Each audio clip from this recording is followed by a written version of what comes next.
구원에 이르는 지혜 제1장 완전한 지혜 8번째 시간입니다. 육에 속한 자, 육신에 속한 자, 신령한 자라는 소제목하에 10개의 질문으로 구성되어 있습니다. 1번, 사도 바울은 사람을 크게 세 부류, 육에 속한 자, 육신에 속한 자, 신령한 자로 구분하고 있습니다. 이러한 구분의 기준은 무엇인가요? 2번, 육에 속한 자는 어떤 사람인가요? 3번, 육에 속한 자의 특성은 무엇인가요? 4번, 육신에 속한 자는 어떤 사람인가요? 5번, 육신에 속한 자의 특성은 무엇인가요? 6번, 육에 속한 자가 육신에 속한 자가 되려면 어떻게 해야 하나요? 7번, 신령한 자는 어떤 사람인가요? 8번, 신령한 자의 특성은 무엇인가요? 9번, 육신에 속한 자가 신령한 자가 되려면 어떻게 해야 하나요? 10번, 육에 속한 자가 육신에 속한 자가 되고 육신에 속한 자가 신령한 자가 되는 두 번의 변화가 필요합니다. 현재 당신은 이 세 부류 중 어느 부류에 해당하나요? 자, 이렇게 해서 모두 10개의 질문입니다. 육에 속한 자, 육신에 속한 자, 신령한 자. 네, 이것을 서로 대비해서 살펴보고자 합니다. 자, 1번부터 답을 찾아보도록 하겠습니다. 1번, 사도 바울은 사람을 크게 세 부류, 즉 육에 속한 자, 육신에 속한 자, 신령한 자로 구분하고 있습니다. 이러한 구분의 기준은 무엇인가요? 네, 육에 속한 자, 육신에 속한 자, 신령한 자라는 이 구분을 우리 성도님들 알고 계시는지요? 아니면 처음 들어보시거나 좀 익숙하지 않은 그런 생소한 그런 개념이신지요?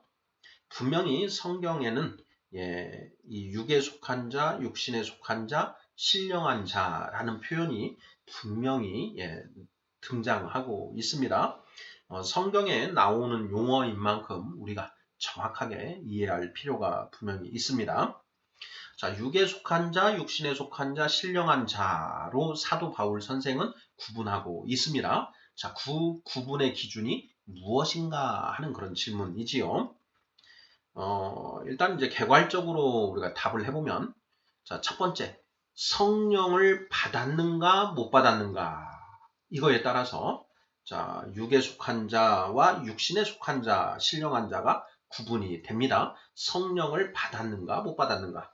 그리고 두 번째는요, 자, 장성한 자가 되었는가, 못 되었는가에 따라서, 자, 육신에 속한 자와 신령한 자가 구분된다.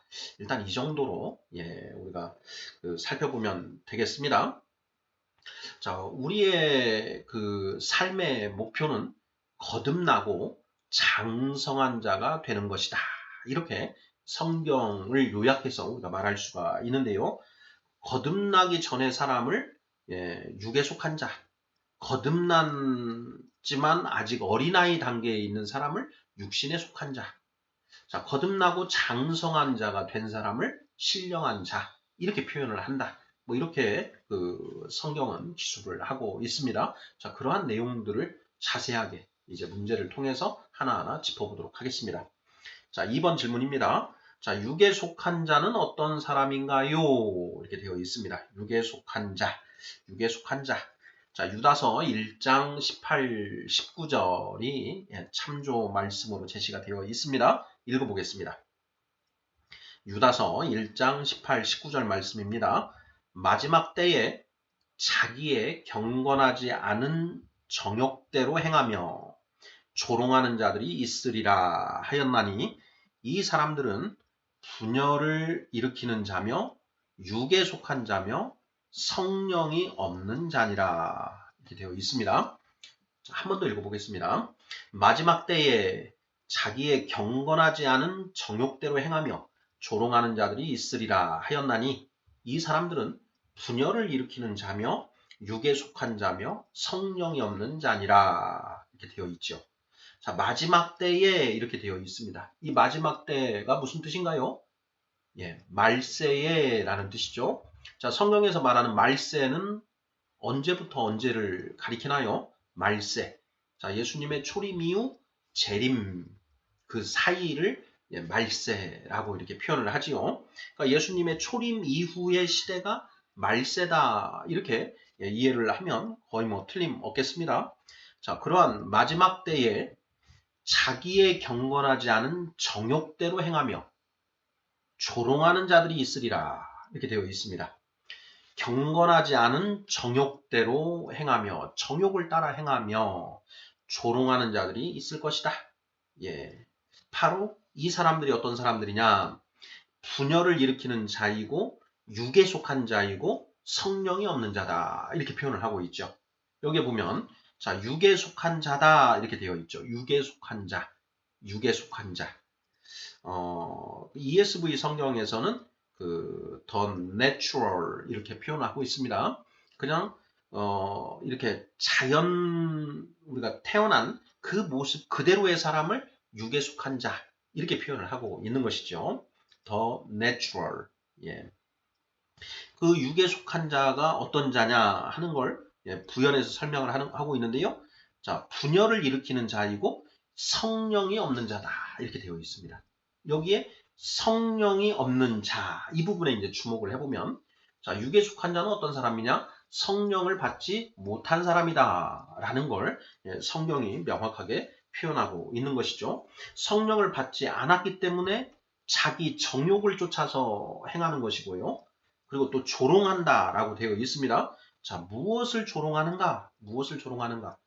예, 성령 받은 사람들, 예수님을 그리스도라고 믿고 나아가는 그런 크리스찬들을 조롱하는 자들이라는 것이죠.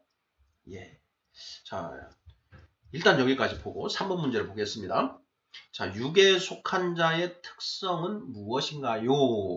이런 질문입니다. 육에 속한 자의 특성. 자, 참고 말씀으로 고린도전서 2장 14절 제시가 되어 있습니다. 읽어보겠습니다. 육에 속한 사람은 하나님의 성령의 일들을 받지 아니하나니 이는 그것들이 그에게는 어리석게 보임이요 또 그는 그것들을 알 수도 없나니 그러한 일은 영적으로 분별되기 때문이라. 자, 육에 속한 사람이 어떤 특성을 가지는지 선포하고 있는 말씀입니다. 고린도전서 2장 14절.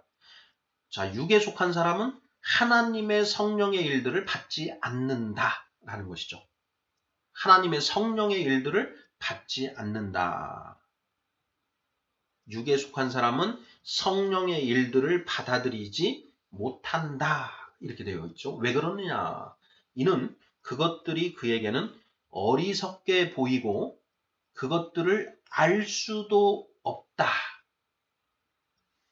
알 수도 없기 때문이다. 자, 성령의 일들을 받지 않는데 왜 그러느냐? 그것들이 그에게는 어리석게 보이고 또 그것을 알 수도 없기 때문이다. 자, 왜 그러느냐? 그러한 일들은 영적으로 분별되기 때문이다. 라는 것이죠. 영안이 열려야만 보이는 세계가 있죠. 자, 우리 육안으로는 보이지 않는 그런 세상. 보이지 않기 때문에 믿을 수 없고 보이지 않기 때문에 보는 자들을 조롱하는 것이죠. 자, 방금 마지막 때에 자기의 경건하지 않은 정욕대로 행하며 조롱하는 자들이 있으리라. 자, 그들은 육에 속한 자, 성령이 없는 자들이다. 그들이 조롱한다라는 것이죠. 누구를 조롱하냐? 크리스찬들을 조롱한다. 크리스찬은 어떤 사람이냐? 성령 받은 사람들인 것이죠. 성령을 받아서 우리의 영안이 열렸습니다. 자, 영안이 완전히 열린 사람이 있고 아직 이제 그 조금 열린 사람이 있는 것이죠. 그런데 이 육에 속한 자들은 그 영안이 완전히 닫혀져 있기 때문에 육안으로는 볼 수 없는 그 세상을 전혀 인식하지 못하는 것이죠. 그러니까 그 세상을 보이지 않는 그 영의 세계를 이야기하는 사람들을 보면 말도 안 되는 소리를 하는 것이요 미친 사람들이다 이렇게 보이는 것이죠. 그래서 조롱한다라는 것이죠. 육에 속한 자의 특성은 무엇인가? 하나님의 성령의 일들을 받지 않는다. 이렇게 답을 하면 틀림없겠습니다. 4번 문제입니다. 자, 육신에 속한 자는 어떤 사람인가요? 자, 먼저 육에 속한 자에 대해서 이제 2번, 3번에서 살펴봤지요. 자, 이제 육신에 속한 자, 육신에 속한 자. 어떤 사람인가라는 부분을 살펴보고자 합니다. 자, 고린도전서 3장 1절 제시되어 있습니다. 읽어보겠습니다. 형제들아, 내가 신령한 자들을 대함과 같이 너희에게 말할 수 없어서 육신에 속한 자, 곧 그리스도 안에서 어린아이들을 대함과 같이 하노라. 이렇게 되어 있습니다. 고린도전서 3장 1절 형제들아, 내가 신령한 자들을 대함과 같이 너희에게 말할 수 없어서 육신에 속한 자, 곧 그리스도 안에서 어린아이들을 대함과 같이 하노라. 이렇게 되어 있습니다.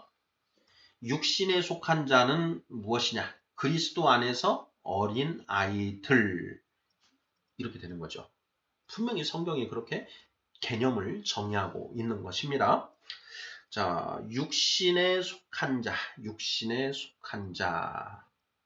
자, 육신에 속한 자. 그리스도 안에서 어린아이들이죠. 그리스도.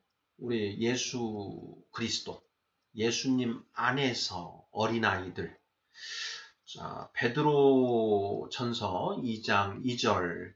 갓난아이들 같이 순전하고 신령한 젖을 사모하라.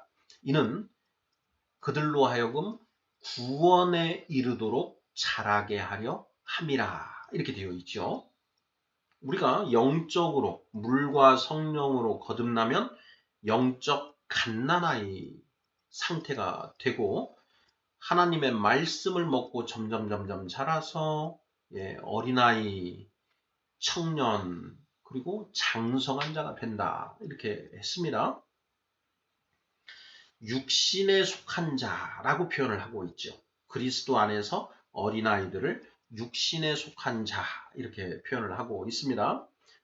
In the flesh, the people who in the flesh, in the flesh, in the flesh라는 그런 표현을 쓰고 있습니다.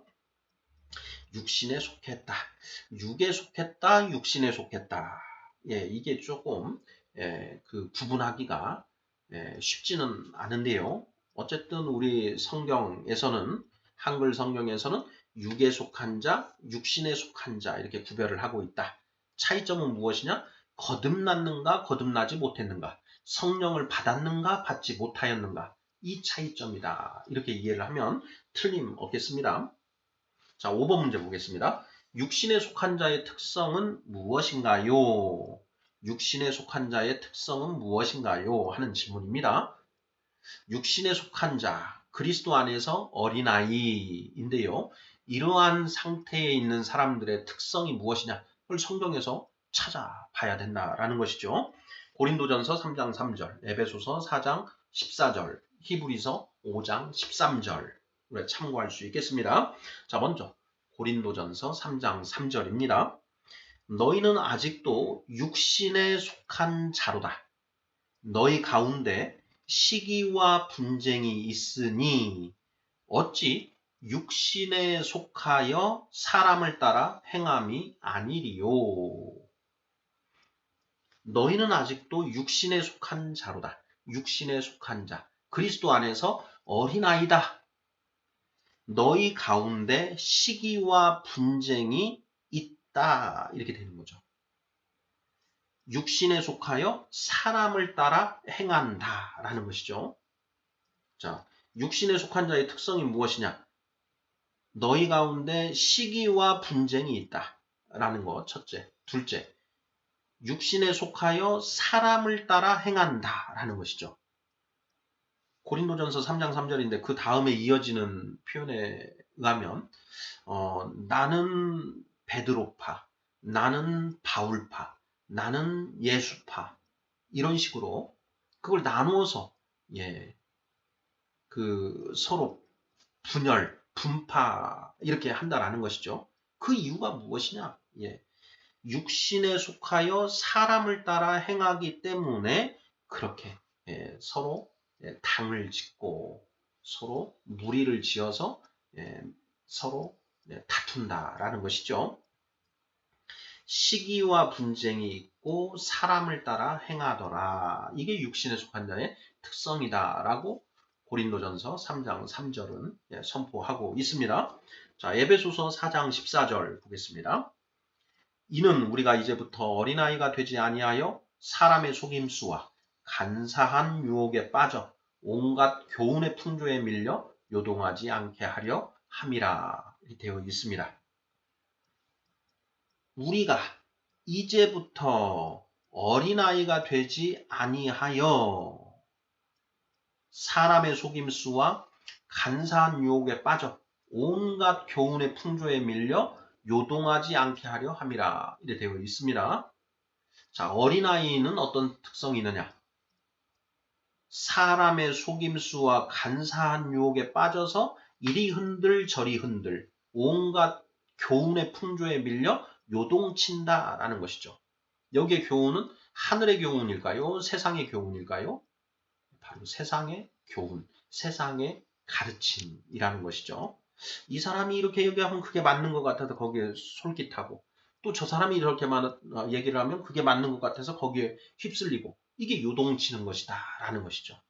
우리는 오직 성경 66권에 기록된 하나님의 말씀을 딱 붙들고 요지부동해야 되는 것이죠. 그런데 자, 이 사람이 뭐라고 하면은 저게 맞는 것 같고 저 사람이 뭐라고 또 얘기하면 저게 맞는 것 같고 그래서 이쪽 쫓아갔다가 또 저쪽 쫓아갔다가 하는 그 단계가 육신에 속한 자의 특성이다. 그리스도 안에서 어린아이들은 이런 특성이 있다라고 성경이 이야기하고 있는 것이죠. 이는 우리가 이제부터 어린아이가 되지 아니하여 사람의 속임수와 간사한 유혹에 빠져 온갖 교훈의 풍조에 밀려 요동하지 않게 하려 함이라. 에베소서 4장 14절. 자, 히브리서 5장 13절. 이는 젖을 먹는 자마다 어린아이니 의의 말씀을 경험하지 못한 자요. 이렇게 되어 있죠. 어린아이, 의의 말씀을 경험하지 못한 자다. 의의 말씀. 단단한 음식. 하나님의 말씀. 의의 말씀을 경험하지 못한 자가 바로 육신에 속한 자다. 이렇게 성경이 기록하고 있다라는 것입니다. 자, 육신에 속한 자의 특성, 고린도전서 3장 3절, 에베소서 4장 14절, 히브리서 5장 13절 이렇게 세 가지 살펴보았습니다. 6번 질문입니다. 육에 속한 자가 육신에 속한 자가 되려면 어떻게 해야 하나요? 하는 질문입니다. 자, 육에 속한 자가 육신에 속한 자가 되려면 어떻게 해야 되는가? 육에 속한 자가 육신에 속한 자가 되려면 자, 육에 속한 자와 육신에 속한 자의 구별 기준은 성령을 받았는가 못 받았는가 이것의 차이점이라고 했지요. 자, 그러면 성령을 받으려면 어떻게 해야 되는가 하는 이제 그런 대목입니다. 자, 성경에 답이 있죠. 사도행전 2장 38절 말씀입니다. 베드로가 이르되 너희가 회개하여 각각 예수 그리스도의 이름으로 세례를 받고 죄사함을 받으라. 그리하면 성령의 선물을 받으리니 이렇게 되어 있죠. 자, 성령 받으려면 어떻게 해야 되느냐? 회개하여 예수 그리스도의 이름으로 세례를 받으면 된다라는 것이죠. 그것은 우리 사람이 할 일이고 그러면 하나님이 그 사람의 죄를 사해 주시고 성령을 선물로 주신다라는 것이죠. 성령이 없는 자인 육에 속한 자가 성령을 받으려면 어떻게 해야 되느냐? 회개하여 예수 그리스도의 이름으로 세례를 받으면 된다. 이렇게 사도행전 2장 38절에 명확하게 쓰여져 있는 것이지요. 2장 39절 이것은 너희와 너희의 자녀들과 또 먼데 있는 사람들에게 주신 하나님의 약속이니라 이렇게 되어 있지요. 그러니 자 육에 속한 자가 육신에 속한 자가 되려면 어떻게 해야 하는가? 회개하여 예수 그리스도의 이름으로 세례를 받으면 된다. 여기에서의 회개는 칭의를 위한 회개다. 의롭다 하심을 받기 위한 회개인데 이 회개는 어떤 회개라고 했습니까? 우리가 그리스도의 도의 초보에서 우리가 이미 살펴보았지요. 칭의 단계에서의 회개는 자, 오직 세상만을 바라보고 살던 사람이 눈에 보이는 세상만 바라보고 살던 사람이 눈에 보이지 않는 세상에 계시는 하나님도 내가 보고 살겠다라고 마음 먹는 것. 이것이 바로 회개라는 것이죠. 마음을 돌이켜서 하나님을 바라보는 것이라고 했습니다. 동양적 표현에 의하면 고해무변 회두시안. 고통의 바다는 끝이 없으나 고개만 돌리면 거기가 바로 천국이다라는 것이죠. 고개를 돌려서 눈에 보이지 않는 세상을 바라보는 것. 이것이 바로 여기 사도행전 2장 38절에서 말하는 회개의 의미인 것이죠. 예. 자, 고린도전서 2장 12절도 한번 보겠습니다. 우리가 세상의 영을 받지 아니하고 오직 하나님으로부터 온 영을 받았으니 이는 우리로 하여금 하나님께서 우리에게 은혜로 주신 것들을 알게 하려 하심이라 되어 있습니다. 자, 세상의 영을 받지 아니하고 하나님으로부터 온 영을 받았다. 예. 바로 이렇게 하나님으로부터 온 영을 받는 것. 이것이 육에 속한 자가 육신에 속한 자가 되는 방법이죠. 성령을 받아야 된다. 예수님이 이 땅에 우리 인간의 육신을 입고 오셔서 십자가에서 죽으셨습니다. 왜 그러셨나요? 성령 시대를 열기 위해서 그렇게 하셨다라는 거죠. 모세는 율법 시대를 열었고 예수님은 성령 시대를 여셨습니다. 그래서 그 예수님이 그리스도이심을 믿고 구원자이심을 믿고 예수님의 이름으로 세례를 받으면 성령을 받을 수 있게 된다라는 것이죠. 7번 문제 보겠습니다. 신령한 자는 어떤 사람인가요? 신령한 자.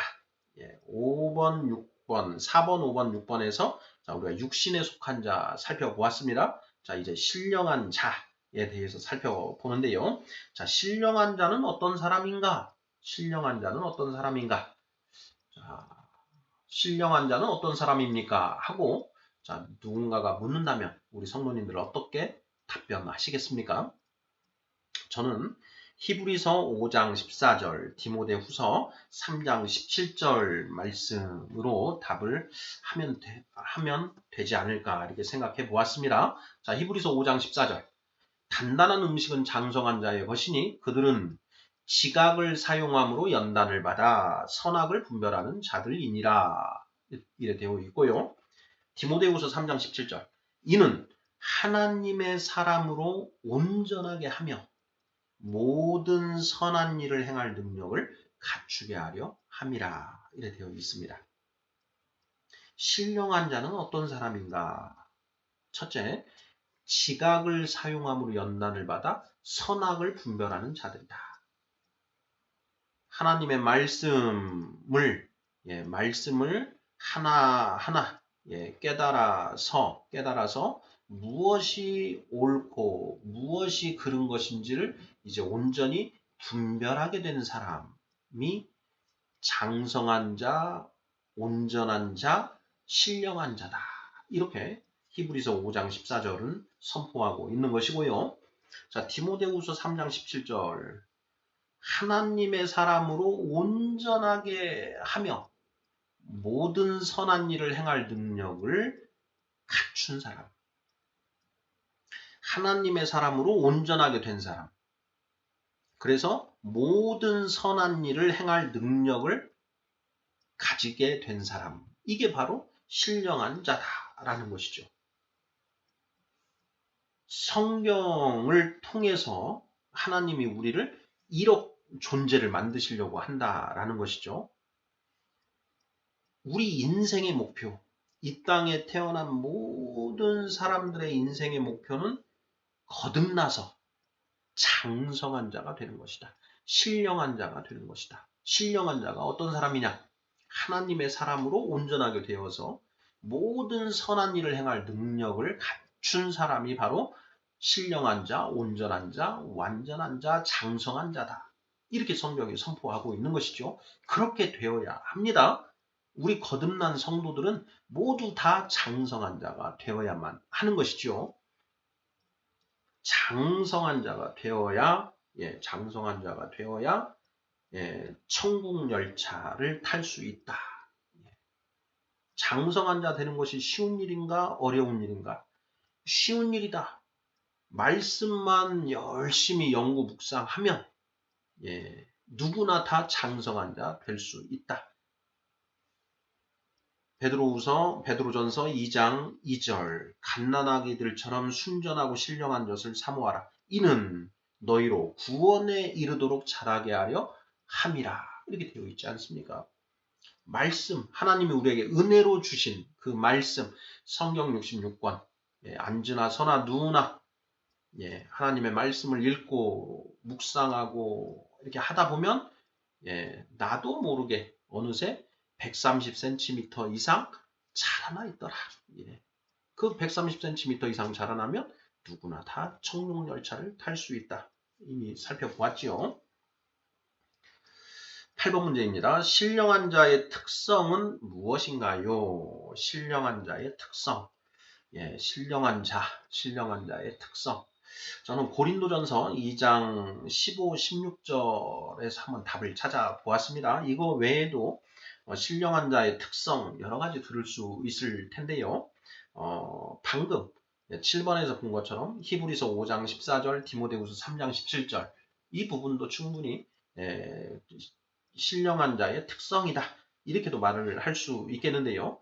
자, 그러한 말씀 외에 고린도전서 2장 15, 16절 좀 특이한 그런 말씀이 있어서 저는 이걸로 한번 답을 해봤습니다. 읽어보겠습니다. 신령한 자는 모든 것을 판단하나 자기는 아무에게도 판단을 받지 아니하느니라. 누가 주의 마음을 알아서 주를 가르치겠느냐? 그러나 우리가 그리스도의 마음을 가졌느니라. 이렇게 되어 있습니다. 한 번 더 읽어보겠습니다. 신령한 자는 모든 것을 판단하나 자기는 아무에게도 판단을 받지 아니하느니라. 누가 주의 마음을 알아서 주를 가르치겠느냐? 그러나 우리가 그리스도의 마음을 가졌느니라. 이렇게 되어 있죠. 신령한 자의 특성 두 가지가 되어 있습니다. 먼저 후반부에 그리스도의 마음을 가졌다. 그리스도의 마음을 가진 사람. 그리스도의 마음을 가진 사람. 자, 그리스도의 마음을 가졌다라는 것이 도대체 어떤 뜻일까 하는 부분도 생각을 해봐야 되겠지요. 자, 그리고 또 전반부에 신령한 자의 특성. 모든 것을 판단하나 자기는 아무에게도 판단을 받지 않는다. 이렇게 되어 있죠. 모든 것을 판단하지만 자기는, 신령한 자는 아무에게도 판단을 받지 않는다. 이렇게 되어 있는 것이죠. 굉장히 어떻게 보면 교만한 그런 표현 같습니다. 장성한 자의 특성, 장성한 자의 그 속성, 첫째도 겸손, 둘째도 겸손, 셋째도 겸손이라고 했는데 여기에서는 모든 것을 판단하지만 아무에게도 판단을 받지 않는다. 이렇게 쓰여져 있죠. 굉장히 좀 독선적이고 교만한 그런 느낌이 좀 나지 않습니까? 그런데 이게 사도 바울 선생이 이렇게 썼을 때 과연 그런 독단과 교만에 기초한 그런 말일까요? 아니죠. 그러면 이게 무슨 뜻일까 하는 것도 또 우리가 묵상의 과제가 되는 것이지요. 우리 성도님들께서는 이 말씀 어떻게 이해를 하고 계시는지요? 저는 이렇게 이해를 해봤습니다. 모든 것을 판단한다. 이것은 히브리서 5장 14절에 지각을 사용함으로 연단을 받아 선악을 분별하게 되었다. 이것하고 딱 매치가 된다라고 생각을 합니다. 그리고 자기는 아무에게도 판단을 받지 않는다. 사람에게는 판단받지 않는다. 사람의 말에 구애받지 않는다. 오직 하나님의 판단을 구하고 하나님에게만 구애를 받는다. 하나님만 의식하고 살아간다. 사람은 의식하지 않고 오직 하나님만 의식하고 살아간다. 이런 의미로 이해를 하면 어떨까 싶습니다. 그렇게 이해해도 무방할까요? 우리가 그리스도의 마음을 가졌느니라. 그리스도의 마음. 그리스도의 마음은 어떤 것인가요? 저는 긍휼을 답으로 해보았습니다. 하나님, 성부, 성자, 성령 하나님은 우리를 불쌍히 여기시죠. 불쌍히 여기십니다. 하나님이 세상을 이처럼 사랑하사 독생자를 주셨으니 이는 그를 믿는 자마다 영생을 얻게 하려 하심이라. 요한복음 3장 16절 말씀이죠. 자, 거기에서 하나님이 이처럼 세상을 사랑하사 세상을 사랑하셨다.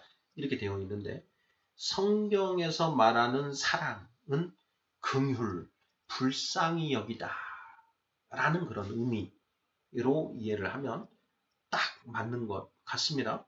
하나님이 이 세상을 불쌍히 여기셔서 독생자, 유일한 진리를 우리에게 주셨다.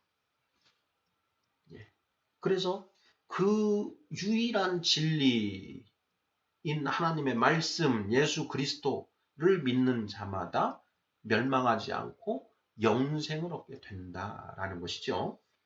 자, 여기에 그리스도의 마음을 가졌다. 예수님이 이 땅에 육신을 입고 오셔서 그 비난과 수치를 당하시면서 십자가에서 죽으신 이유가 무엇이냐? 우리를 살리시려고. 왜 우리를 살리십니까? 우리를 불쌍히 여기셨다라는 것이죠. 우리가 그리스도의 마음을 가졌다라는 것은 우리 안에 긍휼이 사랑이 넘쳐난다라는 것이죠. 고린도전서 13장 사랑장. 모든 그런 은사, 성령님의 은사의 가장 큰 최종 목적이 무엇이냐? 우리 안에 사랑이 넘치게 하시려는 것이다. 그 사랑이 무엇이냐? 자비의 마음. 바로 긍휼히 여기는 마음이죠. 예수님이 우리에게 새 계명을 주셨습니다. 너희는 서로 사랑하라. 그게 무슨 뜻인가요? 너희는 서로 불쌍히 여기라 라는 것이죠. 그래서 그리스도의 마음은 이 긍휼히 여기는 마음이다. 이렇게 해석을 하면 맞지 않을까 싶습니다. 자, 9번 질문입니다. 육신에 속한 자가 신령한 자가 되려면 어떻게 해야 하나요? 육신에 속한 자가 신령한 자가 되려면 어떻게 해야 되는가? 거듭났죠, 이미. 육신에 속한 자. 육에 속한 자가 물과 성령으로 거듭나면 성령을 받아서 거듭나지요. 그래서 육신에 속한 자가 됩니다. 자, 육신에 속한 자는 그리스도 안에 어린아이다. 그 어린아이가 장성한 자가 되려면 어떻게 해야 하는가? 순전하고 신령한 젖을 사모해서 열심히 먹어서 송이꿀보다 더 달게 먹어서 말씀이 육신이 되는 성육신의 역사가 우리 안에서 일어나서 우리의 거듭난 그 영이 무럭무럭 자라나서 장성하게 되어야 되는 것이죠. 디모데후서 3장 15절. 또 어려서부터 성경을 알았나니 성경은 능히 너로 하여금 그리스도 예수 안에 있는 믿음으로 말미암아 구원에 이르는 지혜가 있게 하느니라. 이렇게 되어 있습니다. 자, 성경 66권에 감추어진 완전한 지혜를 깨닫게 되면은 장성한 자가 되더라 하는 그런 말씀인 것이지요. 그렇죠. 자, 바로 이 성경을 열심히 연구, 묵상해서 그 성경에 기록되어 있는 하나님의 뜻을 온전히 깨달아 알게 되면 장성한 자, 신령한 자, 완전한 자가 된다라는 것이죠. 디모데후서 3장 15절, 이어서 16절. 모든 성경은 하나님의 감동으로 된 것으로 교훈과 책망과 바르게 함과 의로 교육하기에 유익하니. 17절. 이는 하나님의 사람으로 온전하게 하며 모든 선한 일을 행할 능력을 갖추게 하려 함이라. 성경을 통해서 우리가 신령한 자가 된다라는 것이죠. 우리 개혁주의 오직 말씀이죠. 오직 말씀.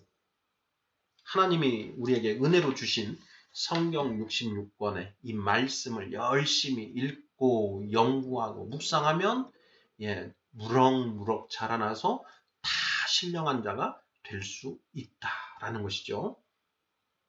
그냥은 안 되더라. 그래서 하나님이 성령까지 우리에게 주셔서 성령님의 조명하심 속에 우리가 말씀을 온전히, 말씀의 영적 의미를 온전히 깨닫게 되더라라는 것이죠. 그래서 우리의 구원은 오직 말씀과 성령에 의해서 가능하다. 예수님이 그러한 성령 시대를 여시기 위해서 십자가에서 죽으셨다라는 것이죠. 자, 육신에 속한 자가 신령한 자가 되려면 어떻게 해야 하는가? 성경 그리고 그리스도 예수 안에 있는 믿음으로 말미암아 구원에 이르는 지혜를 깨달아야 된다. 이렇게 답을 하면 틀림없겠습니다. 자, 마지막 10번 질문입니다. 육에 속한 자가 육신에 속한 자가 되고 육신에 속한 자가 신령한 자가 되는 두 번의 변화가 필요합니다. 현재 당신은 이 세 부류 중 어느 부류에 해당하나요? 하는 그런 질문입니다. 자, 우리는 이 세상은 구원 학교다. 자, 하나님이 우리를 이 땅에 태어나게 하신 목적은 내가 너희에게 이렇게 기회를 줄 테니 너희가 이 땅에서 거룩하게 되어서 천국에 합당한 그런 백성이 되어라. 그러면 내가 천국에 들여보내주고 그렇지 못하면 너희는 이제 지옥으로 가게 된다라는 것 아니겠습니까? 그래서 우리가 예수 그리스도를 믿고 거듭나서 점점 말씀을 먹고 자라나서 장성한 자가 되어야 하는 것인데요. 자, 그렇게 거듭나서 이 장성한 자가 되는 그 과정을 우리가 이렇게 비유를 한번 해볼 수 있겠습니다. 이제 거듭나서 처음에 그 영아기를 거쳐서 어린이집, 그리고 유치원, 초등학교, 중학교, 고등학교, 대학교, 그리고 대학교 졸업하면 이제 장성한 자가 되는 것. 이렇게 생각을 해보면 어떨까 싶습니다. 그러면서 나는 지금 어느 단계에 속했는가 하는 부분을 한번 생각해 봐야지요. 예수 그리스도를 아직 내가 믿지 못하고 예수 그리스도에 대한 확신이 없다. 그러면 아직 거듭나지 못한 것 아니겠습니까? 예수 그리스도를 내가 고백하고 회개해서 세례를 받아야 죄사함을 받고 성령을 받아서 거듭날 수가 있는데 아직 그게 안 되고 있다. 그러면 난 아직 육에 속한 자인 것이고요. 자, 거듭났는데 내가 지금 그렇게 어린이집, 유치원, 초등학교, 중학교, 고등학교, 대학교 중에 어느 정도 지금 내가 단계인가 하는 것도 스스로 한번 냉정하게 돌이켜 볼 필요가 있겠습니다. 저는 제가 고등학교 2학년 정도 수준은 되지 않는가 이렇게 이제 생각을 하고 있는데요. 우리 각 성도님들께서 나는 과연 지금 어느 정도 수준이 될까 하는 부분을 정말 냉정하게 한번 짚어볼 필요가 있지 않을까 싶습니다. 자, 우리 기독교 신앙의 목표는 거듭나고 장성한 자가 되는 것이라고 했습니다. 장성한 자가 되는 것은 필수인 거죠. 필수. 자, 장성한 자, 그것을 목표로 나아가야 하기 때문에 내 지금 상황이 어떤 것인지 냉정하게 진단, 점검해 볼 필요가 있다라는 것이죠. 예수 그리스도를 믿지 않는 사람은 육에 속한 자. 예수 그리스도를 믿고 세례를 받았으되 아직 장성한 자가 되지 못하였으면 육신에 속한 자. 구원에 이르는 지혜를 깨달아 거룩해졌으면 하나님의 사람으로서 온전하게 되었고 모든 선한 일을 행할 능력을 갖추었다. 그러면 장성한 자, 신령한 자, 완전한 자의 경지에 들어가는 것이지요. 네, 10번. 현재 당신은 이 세 부류 중 어느 부류에 해당하나요? 이것을 우리가 정말 냉정하게 점검을 해볼 필요가 있는 것 같습니다. 자, 구원에 이르는 지혜 제1장 완전한 지혜 8번째 시간 육에 속한 자, 육신에 속한 자, 신령한 자 이것을 우리가 구분해서 살펴보았습니다. 아멘.